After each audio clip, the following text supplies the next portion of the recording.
خب سلام مجدد. من اینو تو قسمت قبلی یادم رفت بگم، ما داریم تو نوروز 404 داریم این پلیلیست رو میگیریم. اگه همین روزا داری گوش میکنی عیدت مبارک باشه. توی قسمت قبل اومدم گفتم که خب ویژگی آدما چیه که ما خودمون رو میگیم هوشمند. اگه سیستم بتونه همون رو انجام بده، خب ما اون رو هم میتونیم هوشمند بتونیم تلقی کنیم و حسابش کنیم. مسیر از اینجا شروع شد که ما بیایم یاد بگیریم که اول اصلا سیستم چطور یاد میگیره، این یادگیریه رو بهش منتقل بکنیم. و خواستیم با ماشین لرنینگ و دیپ لرنینگ، یادگیری ماشین و یادگیری عمیق صحبت بکنیم. به قول اون بنده خدا میگفت عمیقا داره یاد میگیره. ببینیم یادگیری عمیق چیه. خیلی ساده بخوام بگم، ببین ما توی برنامه‌نویسی عادی مثلا میگیم که خب اگر صدای تلویزیون از 70 بیشتر بود صدا رو کم، اگر در باز شد کولر رو خاموش. یعنی چی؟ یعنی ورودی رو مشخص میکنیم، اگر فلان شد یا این رو برو از اونجا بردار، دقیقا ورودی رو بهش مشخص میکنیم. پروسه رو هم بهش میگیم خب چیکار کن. اگر صدا زیاد بود خب چیکار کن، پروسه رو داریم مشخص میکنیم، خب صدا رو کم کن. و خروجی رو تحویل میگیم. خروجی اینه که یه تلویزیون داریم که صداش کم شد. اما ما تو اکثر موارد، چیزایی که در دنیای واقعی داره اتفاق میفته، نمیتونیم دقیقا مشخص بکنیم. ببین مثلا وقتی که شما داری یه ربات تریدر می‌نویسی، اگه به بازار مالی آشنایی داشته باشی، شما نمیتونی بیای انواع و اقسام حالتهای مختلف رو بیای براش دونه دونه باز بکنی. اگر فلان شد تو این کارو بکن، اگر بهمان شد تو فلان کارو بکن. یا ببین شما وقتی که داری یه خودروی میسازی، یه ماشین داری میسازی که میخواد خودش رانندگی بکنه، نمیتونی یه بار بیای وقتی که کوچه تنگه براش کار بکنی. کوچه مثلا آقا ارزش بیشتر بود چیکار بکن، اگر خیابون خط کشی داشت چیکار بکن، اگر چراغ قرمز بالای اه، فلان ارتفاع نصب شده بود چیکار بکن، اگر یه آب رد، نمیتونی این کارو بکنی. اکثر مواقع ما نمیتونیم دقیقاً به مشخص بکنیم. ولی چی رو داریم؟ ما ورودیمون رو داریم و اون چیزی که میخوایم رو هم داریم. یعنی ببین تو حالت قبل ما ورودی رو داشتیم، پروسه رو هم مشخص میکردیم، خروجی رو میگرفتیم. الان ما ورودی رو داریم، خروجی رو داریم، اون پروسه رو میخوایم خود سیستم بیاد مشخص بکنه. کل بازی ماشین لرنینگ همینه، تفاوتش با برنامه نویسی همینه. اینی که اینو اومدن گفتن که خب ما چیکار بکنیم که سیستم بفهمه ما چه ورودی هایی داریم و چه خروجی هایی میخوایم، اون راه رو خودش بیاد برای ما مشخص بکنه. من یه سری از روش هایی که توی ماشین لرنینگ استفاده میشه رو بهتون میگم، فقط یه بار به گوشتون خورده باشه که حداقل اگر یه جای مقاله چیزی ازش خوندین، یه مطلبی ازش شنیدین، بدونین اینا زیر مجموعه ماشین لرنینگ. مثلا چی؟ ساده ترین مسئلهش رگرسیون خطیه. اگه حالا دبیرستان بوده باشین، مثلا ببین ما داریم دو ورودی، دو خروجی چهار، ورودی سه خروجی شیش، ورودی چهار خروجی هشت. خب میفهمیم که چی داره اینا رو به هم وصل میکنه. خط وای مساوی با دو ایکس که داره اینا رو به هم وصل میکنه. این رگرسیون خطی مثلا یکی از همین، یعنی همین کار رو داره انجام میده و اون وسط رو داره برای ما پیدا میکنه. خب اینو یکی که بازش نکنم، هر کدوم اگه خواستین میتونین برین مفصل در موردش بخونین. خیلی ساده است، خیلی خیلی ساده است ماشین لرنینگ. یه نیمچه پایتون اگه بلد باشین اوکیه. من این دوره خیلی خوبه تو یوتیوبم، حالا چه فارسی چه انگلیسی، براتون میذارم که اگه دوست داشتین بیشتر کار بکنین برید اونا رو بخونید. در موردش سایت کگل هم هست، من تمام منابع رو براتون میذارم. این حوزه بیشتر الان دیتا آنالیزورها و دیتا ساینتیست ها دارن ازش استفاده میکنن. یه جورایی تحلیل داده صرف، روابط بین داده ها رو پیدا کنن، ارتباطات رو بفهمن، دسته‌بندی بکنن.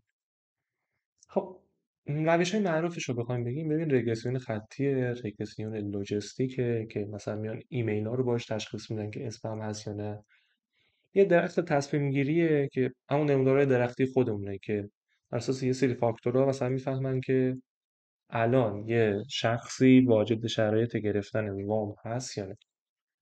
یه روشی هست به نام SVM یا ماشین بردار پشتیبان که میان باهاش سل های سرطانی رو تشخیص میدن، یا مثلا میان باهاش کلاسترینگ انجام میدن، گروه بندی انجام میدن. اینکه بیان برای همون بانک تشخیص بدن که کدوم از مشتری ها الان خوش حسابن یا بد حسابن، یا مشتری رستوران بفهمن چقدرشون چاقن چقدرشون لاغرن، چند دسته مثلا غذای گرون سفارش میدن که یا غذای ارزون سفارش میدن. با این بحث‌های ماشین لرنینگی ما میتونیم داده هامون رو تفسیر بکنیم. حالا همین روش هایی که من گفتم تحت سه تا دسته معروفتر مطرح میشه. ببین بیشتر این دسته ها اما عموما تحت همین سه تا دسته است. یعنی که میگن ماشین یا یه شخصی بالا سرشه و مثل یه معلم داره یه سری داده نمونه بهش میده، مثل اینکه ما مدرسه دیگه. ببین ما مدرسه رفتیم درس ها رو یاد گرفتیم، بهمون معلم بهمون یاد داده اگر دو به اضافه دو مساوی دو به اضافه دو دیدیم خب این چهاره، سه به اضافه سه دیدیم این شیشه. بعد میاد ازمون امتحان میگیره. خب پس الان چهار به اضافه پنج میشه چند؟ نه هم ما باید خودمون گفت. روش های یادگیری ماشین عموما این سه تا دسته معروف تره. ببین بین اینها هم هست اما معروف ترینش همینه. نمیدونم چند بار اینو تکرار کردم و دستم در. ما یه یادگیری ماشین نظارت شده داریم که یه سری داده های برچسب خورده اصطلاحا میگیم، اینو میایم به مدل میدیم و هدف اینه که مدل یاد بگیره از اون داده های نمونه و بتونه یه سری پیش بینی برای ما انجام بده. یه مثال خیلی معروفش که مثل هلو ورلد برنامه نویسا هست، پیش بینی قیمت خونه است. مثلا ما یه جدول بهش میدیم، ستوناش ایناست: متراژ خونه، محل خونه، بعد سال ساختش، نمیدونم تعداد اتاقاش، چیزای اینجوری. و یه ستون هم داریم که برای قیمته. مثلا یه ردیف میشه خونه شماره یک، متراژ مثلا 150، محله حالا محله تهران رو مثال بزنم، مثلا آقا زعفرانیه، قیمتش رو نمیدونم امروز دیگه متر چنده، مثلا آقا قیمتش 50 میلیون، 200 میلیون فرض. دوباره میاد پایینتر، خونه شماره دو، محله ایکس، قیمت مثلا وای، تعداد اتاقاش مثلا سه، قیمتش 40 میلیون. به همین ترتیب ما میایم 200 تا 300 تا حالا هر تعدادی که داریم، هرچی بیشتر بهتر، میایم داده به این میدیم، اون مدل میاد اینا رو میخونه، اون جدول رو میخونه. حالا اگه یه داده جدیدی بیاد که ندیده میتونه پیش بینی بکنه که قیمت خونه چنده. برای مسائل پیش بینی این روش یادگیری نظارت شده سوپروایز لرنینگ خیلی کاربرد. و خب این روش خیلی پرکاربرد دیگه. ایرادش هم اینه که ما خیلی داده های برچسب خورده نیاز داریم. نیاز به یه متخصصی داریم که بیاد داده ها رو همه رو ببینه، مثل همین مثال خونه، بیاد خونه ها رو درست قیمت گذاری بکنه بر اساس یه سری ورودی ها و ما حالا اونو بدیم به مدل. و یه متخصص همیشه نیاز داره. یا این مثلا خیلی پرکاربردش اینی که خب ما بیایم سلولای سرطانی رو از روی عکس تشخیص بدیم، یا بر اساس یک سری محصولاتی که داریم بگیم خب ما محصولات تو این رنج قیمت داشتیم، این اندازه بوده، مثلا مال خانوما بوده، اینقدر فروش داشته. تمام محصولات رو بگیم، حالا این محصول جدید رو بیایم پیش بینی بکنیم که این آیا فروش داره یا نداره. دسته دوم یادگیری نظارت نشده است. دسته اول یادگیری نظارت شده بود، دسته دوم یادگیری نظارت نشده است. اینجا ما فقط داده ها رو میدیم دیگه، بهش نمیگیم که اینها چه برچسبی دارن، تحت چه عنوانی هستن، میدونی. و از مدل میخوایم که این بیاد الگوها رو بفهمه، یه سری روابط بین داده ها رو بفهمه و خودش بیاد دسته‌بندی کنه. مثلا اینی که تمام ما بیایم لیست مشتریامون رو بدیم و مدل بیاد الگوهای خرید اینها رو پیش بینی میکنه. یعنی ما بگیم آقای X اینقدر خریده، آقای Y اینقدر خریده، آقای Z اینقدر خریده. یه سری مشخصات مشتری ها رو بدیم و خریدهاشون رو، و این خودش بیاد ما دسته‌بندی میکنه الگوهای خرید اینها چطوری بوده و مثلا میگه خب این 5 مشتری اول جزو مشتریان که زیاد ازت میخرن، 10 تای دوم کسایی هن که متوسط خرید میکنن. این فقط یه دسته‌بندی داره درست میکنه. برای گروه بندی ها خیلی استفاده میشه، مخصوصا توی گروه بندی مشتری ها. کاربرد امروزش اینه که خب رفتار مشتری رو تحلیل میکنن، اون ناهنجاری های توی تراکنش های بانکی رو پیدا میکنن و خب جزء موارد پرکاربرد. دسته سوم که از اون دوتا یه خورده جنسش متفاوته و برای خودش دنیاییه، مخصوصا شما اگه میخواین اپلای بکنین توی حوزه مهندسی خیلی کار بوده. توی همه حوزه هست، حوزه مهندسی الان خیلی بیشتر ترند شده و اگه کسی اینو بدونه توی رزومش خوب کار کرده باشه میتونه خیلی خوب اپلای بکنه. بحث یادگیری تقویتیه. اینکه ببین مدل میاد مثل ما آدما. ببین ما آدما تشویقمون کردن که خب کار خوب چیز پسندیدیه. تشویقمون کردن که اگه همکلاسیمون درس ضعیفه بهش کمک بکنیم، ما اومدیم اون رو انجام دادیم. اگه مثلا حالا دوستمون یه چیزی رو نمیدونه بهش یاد بدیم. تشویقمون کردن که اگه یه پیرزنی میخواد از یه گوشه خیابون رد بشه بریم دستش رو بگیم کمکش کنیم، اون کار بیشتر انجام دادیم. از اون ور تنبیه شدیم در مقابل اشتباهاتمون. برای مدل هم به همین صورته. گفتن آقا بچه چجوری یاد میگیره روی دو تا پاش وایسه؟ ما آدمایی که داریم رو دو تا پامون وای میستیم خیلی کار پیچیده‌ای داره انجام میدیم. اصلا چیز آسونی نیست تو تعادل رو با دو تا پایه بخوای انجام بدی. خیلی کار سختی. ما اینو چجوری یاد گرفتیم؟ وقتی که بچه بودیم با تشویقی که از اطرافیان گرفتیم، هر موقع چهار دست و پا رفتیم تشویقمون کردن، فهمیدیم اوکی پس این کار درستی. رو دو تا پامون وایسادیم تشویقمون کردن، دیدیم و فهمیدیم که خب ما اگه دو تا پامون نتونیم راه بریم خیلی کارا رو نمیتونیم انجام بدیم، از امکانات نمیتونیم استفاده بکنیم، داریم تنبیه میشیم. ربات هم به همین صورته. یعنی ما فقط بهش میگیم که آقا اگر تو تونستی رو دو تا پات وایسی جایزه رو میگیری، امتیازت میره بالا. اگر نتونستی امتیازت میاد پایین. حالا تو خودت برو پیدا کن که چطوری رو دو تا پات وایسی بهتر.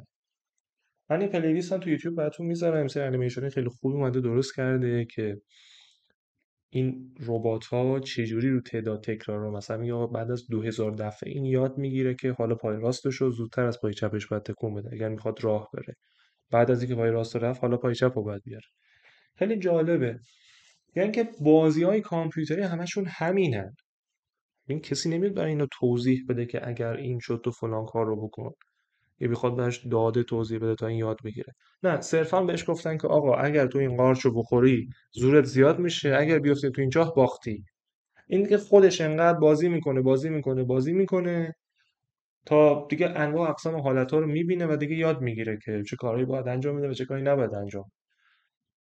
دیگه همین هوش مصنوعی آلفاگویی هم که این دیپ مایند گوگل اومد ساخت و همین صورت بود.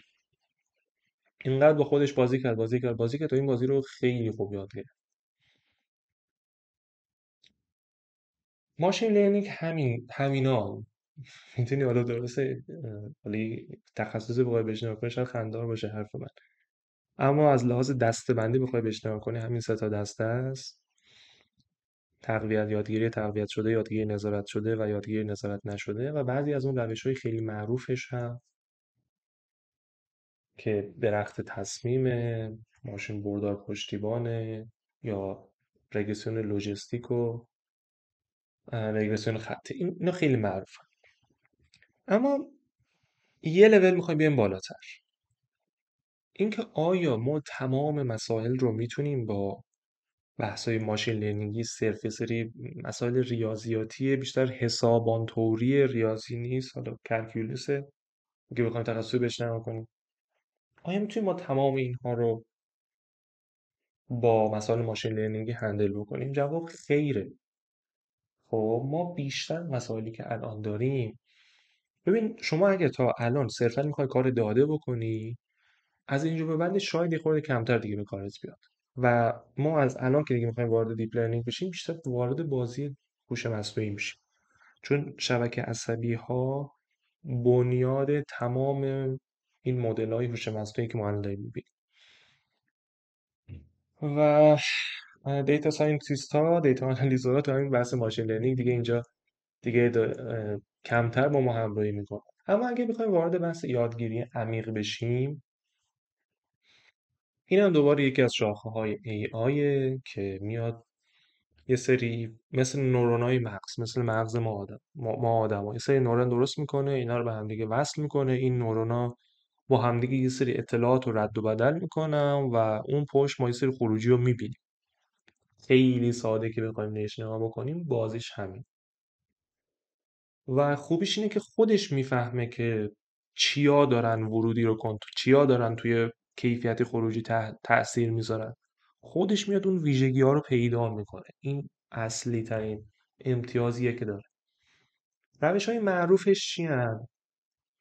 یه روش شبکه عصبی پیچشیه یا همون CNN اگه سریال آبانو ببینید، حالا نمیدونم اینو چرا داشتن با حالا میگم براتون اون گاف کار کجا بود. این شبکه عصبی CNN بیشتر که نه فقط برای نگیم فقط، اما کاربرد اصلیش توی پردازش داده های شبکه بندی شده است، مثل تصویر. خب مثلا اینکه آقا فیسبوک چطور داره تصویر شما رو شناسایی میکنه، یا از عکس های MRI ما بیایم غده های سرطانی رو تشخیص بدیم. اینا ما میایم از شبکه های عصبی پیچشی یا CNN استفاده کنیم. پس کاربردش توی پردازش تصاویره. اما حالا بحثی که بود توی سریال آبان این داشت داده های مالی رو باش تحلیل میکرد، اومده بود یه ربات تریدر باش نوشته بود. خیلی هم اصرار داشت که من باید از شبکه CNN استفاده کنم، اما آقا این مال داده های مالی نیست، مال تصویره. یه مدل دیگه شبکه عصبی بازگشتیه که ما خیلی بیشتر که نه، فقط الان بگم یه چیزی و بعدا توی بحث‌های NLP و ترانسفورمرها شاید به این برگشت بزنیم و میگم ایراد اینو الان چی بود. شبکه عصبی بازگشتیه که قبلا گوگل ترنسلیت داشت از این استفاده میکرد برای داده های دنباله داره، مثلا مثل متن، صدا، از این استفاده میشه. قبلا گوگل برای اینکه بیاد ترجمه بکنه از این شبکه RNN استفاده میکرد قبل از حداقل سال 2017. و خب دیگه شما میدین دیگه چه فاجعه‌ای داشت درست میشه توی ترجمهش. اما کاربردهای خودش رو هم هنوز داره توی سری جا. یه نوع شبکه دیگه هست، شبکه‌های گن اصطلاحاً میگن. اینکه مثلا میگم شما بخواید یه سری تصاویر انتزاعی تولید بکنید و اینکه شما یه پرامپتی برای یه سری مدل مثل دالی می نویسی و اون میاد تصویر شما رو و اون پرامپت شما رو میاد به تصویر تولید میکنه که دقیقا براش میگین من چی میخوام و همون رو میاد براتون تولید میکنه، با این شبکه های گنه. و خب بیشتر بستگی به اینکه چینش اون لایه های نوروناتون، اون لایه های شبکه عصبیتون چطور باشه و چه پروسه اون وسط شما بیاین انجام بدین، میتونین شبکه عصبی مخصوص به خودتون داشته باشه. اما این دو ستایی که گفتم خیلی معروف تریناشن ترانسفورمر ها که جلوتر قرار در موردش صحبت بکنیم. اونها هم یه نوع شبکه عصبی هن و ما میتونیم خیلی زیاد انواع اقسام شبکه عصبی رو داشته باشه، اما معروف ترینهاش همین ها. و چند مورد کاربردهاش رو هم براتون گفتم. توی ادامه ما میایم در مورد حالا یکی از کاربردهای شبکه عصبی ها رو میبینیم توی پردازش متن و میایم بررسی میکنیم که چطور کامپیوتر میاد متن رو میفهمه، زبون ما آدمی ها رو میفهمه و از اون بهتر اینکه اقدام میکنه روش، خودش به همون زبون داره کار میکنه، متن رو میفهمه، خلاصه میکنه برامون،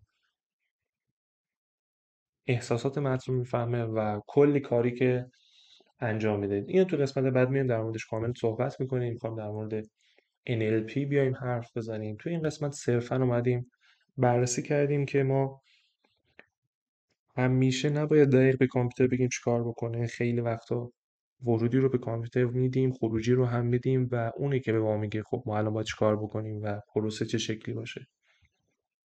و اومدیم چند تا از بحث‌های شبکه عصبی ها رو اومدیم گفتیم، مثل گن، RNN، CNN، و گفتیم که برای داده های پیچیده ما باید از شبکه عصبی استفاده کنیم. مثلا ما اگه کار تصویر داریم، کار صوت داریم، کار پردازش متن داریم، این آهنگای هوش مصنوعی که شما میبینید دارن میان و صدای خواننده رو میذارن روی یه خواننده دیگه، اینا همه مبتنی بر شبکه عصبیه. اینکه داده های خیلی پیشرفته رو داره تحلیل میکنه و قدرت بالایی داره، همش کاربردهای شبکه عصبیه. ممنون که این قسمت رو با هم همراه بودین. خیلی سعی کردم جامع باشه و کاربردی. اگه نظری داشتین خیلی خوشحال میشم نظرتو بدونم. قسمت بعدی وارد دنیای NLP میشیم و امیدوارم براتون مفید و کاربردی باشه.